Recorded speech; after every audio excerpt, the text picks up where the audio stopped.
So I'm pretty sure napanood nyo na ang live launch and probably napanood nyo na mga individual reviews nito ang dalawang phone na ito. Si Poco F5 Pro nandito sa aking kalawa and si Poco F5 na nandito sa aking kanan. Most likely, naguguluhan kayo kung anong pipiliin nyo among these two devices. Both are great based sa aking review and both has its pros and cons. Now, in this video, pag-usapan natin side by side kung ano nga ba dapat piliin mo dito sa dalawa na ito right after this quick intro.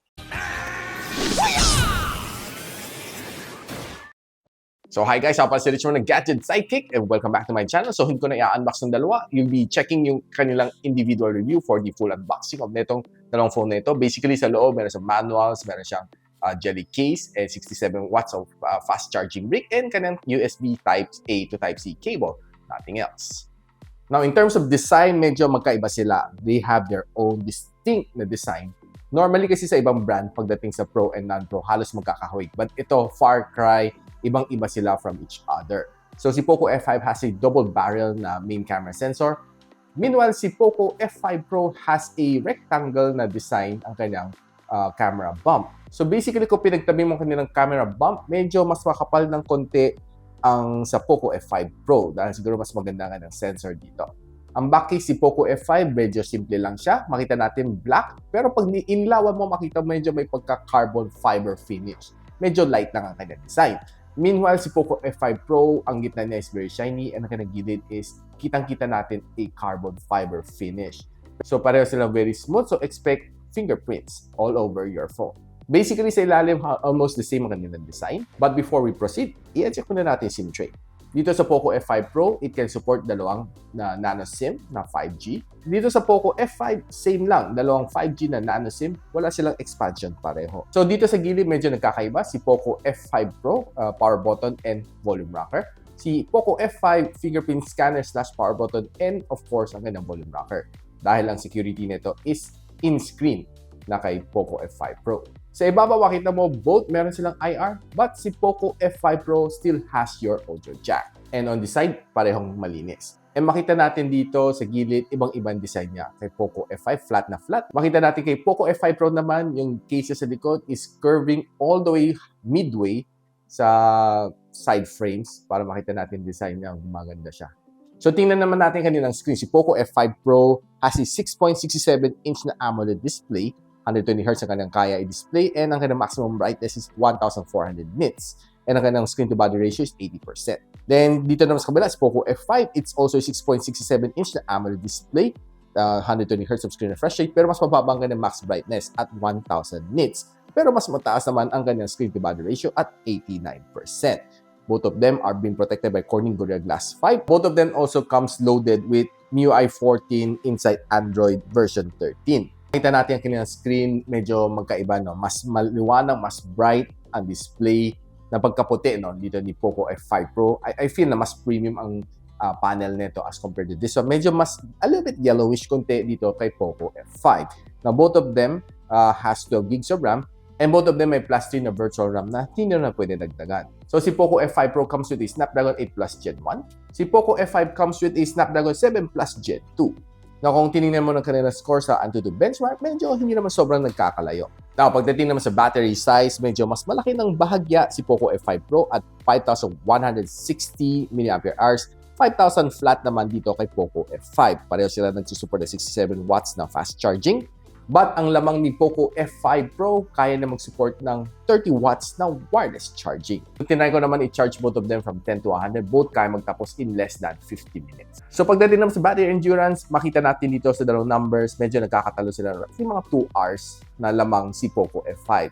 I think si Snapdragon 7 Gen na series is battery efficient as carried over sa mga yung 3 digits na Snapdragon 7 series natin. But on daily usage, both of them kaya naman mag-survive ng 1 whole day without charging. As long as normal naman usage mo, Facebook, taking photos and playing some mild games and, well, some video chatting.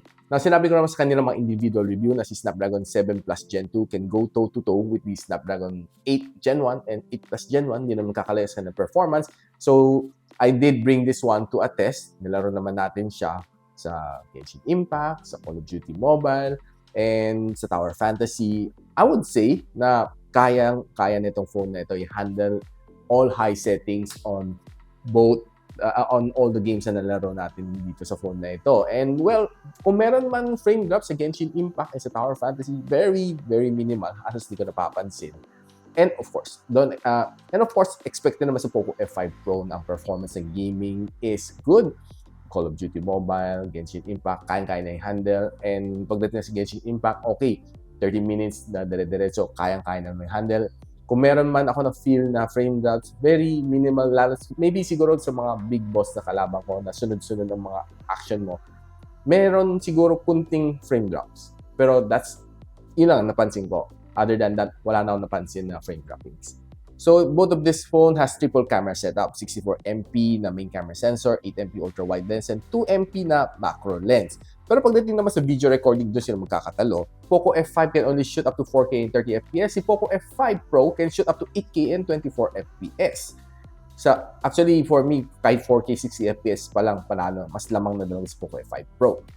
Now, when you turn it around, checking the front-facing camera, both of them can shoot up to 1080p and 60fps. And by the way, both has a 16MP na front-facing camera. So here's the fun part. Nag-try naman tayo kumuha ng some quick photos and para i-compare lang natin sila side by side. So right now, pagtatabi na natin mga photos na kuha natin from the Poco F5 and the Poco F5 Pro. Both of them has turned off yung AI. So kita natin dito sa gumamela na ito. Mas maraming details ako nakikita dito when you zoom it in sa petal niya as compared dito. Ito medyo mas nagiging soft na siya konti. But, well, nare-retain naman niya ang kanyang mga details. But, what's nice dito sa Poco F5 Pro is mas natural ang kanyang color.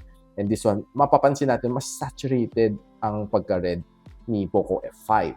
Now, taking this bokeh shot, both naman madali naman mag-focus. But, pansin ko na mas maganda lang kuha ni Poco F5 Pro dahil para mas natural ang mga leaves niya dito. Mas maganda tingnan, no? Unlike dito, mas darker ang mga leaves dito sa Poco F5. Na pagdating naman dito sa Santan na ito, well, honestly, medyo lumayo konti ang ganda ni Poco F5 Pro dahil yung pagka-reproduce niya dito sa color niya is mas sharper as opposed dito sa Poco F5. That's as far as I can observe. Well, pagdating naman dito sa bulaklak na ito, honestly parang mas maganda yung pagka-reproduce ng color dito sa Poco F5. Medyo mas naging yellowish dito sa F5 Pro. Pagdating naman sa yellow na gumamela, both looks good, but I think mas matingkad lang konti tingnan si Poco F5 Pro. Pagdating naman dito sa flower buds na ito, kita natin ang color niya, talaga mas saturated dito si Poco F5. Pero both na-retain nila ang mga details dito sa dahon. So, taking a 2x zoom shot, parang mas maganda yung pagka-reproduce si Poco F5 dito. Mas klaro. Tinry naman natin kumuha ng sky shot. So, tinignan lang natin mga clouds kung mariretain ang kanyang details. And both naman, well, nakikita naman kanilang mga details. And both of these are using the macro camera na medyo maliit ang leaves. So, nilapitan natin, ginamitan naman natin macro camera. Pati macro camera, mas saturated nga talaga si Poco F5. So, indoor na medyo low light na shot, well, I think this one has to be the winner, si Poco F5 Pro. Kanyang shots is more natural. Mas maganda kanyang pagka-reproduce ng kanyang color. No? Mas mukha tong yung actual na nakikita ko. Pati ito pagka-render ng kuha dito sa aking studio, si Iron Man. I think mas klaro ang picture nito ni Iron Man sa Poco F5. Pagdating naman sa selfie, medyo mas warm konti ang kuha sa akin sa Poco F5 Pro as opposed sa F5. Medyo mas pale ako ng konti dito.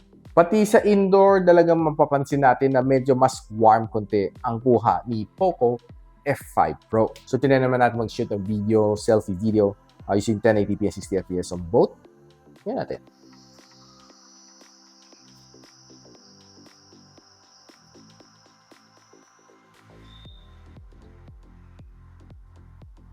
Well, pareho naman sila hindi shaky, but yung pag-reproduce dito sa F5 Pro looks better than the F5 dahil sa a little bit more warmer, mas friendlier ang color sa aking skin tone. That's as far as I'm concerned. Pero pareho naman sila 1080p 60fps. So, using naman yung rear camera, setting it to 4K and 30 para pareho ang patas ang laban. Tingnan natin to.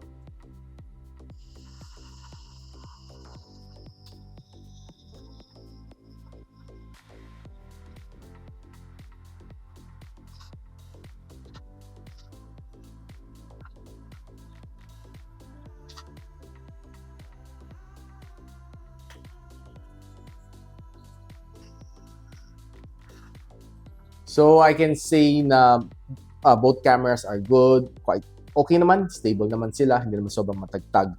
But I would really give si Poco F5 Pro as the winner pagdating naman sa video on the rear camera. But si Poco F5 is also good enough for me. Pagdating naman sa pricing, on the same footage, 8 gigs of RAM, 256 GB of storage, si Poco F5 would be priced at a regular selling price of 20,999.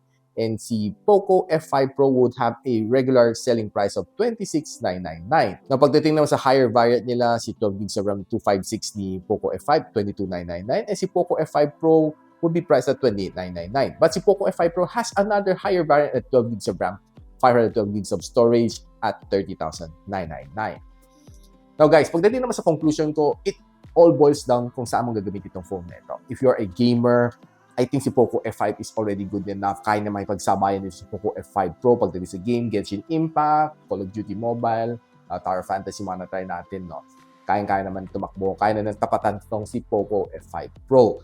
Now, if you're playing other games like ML, PUBG, I'm sure kaya rin niya. Walang problema.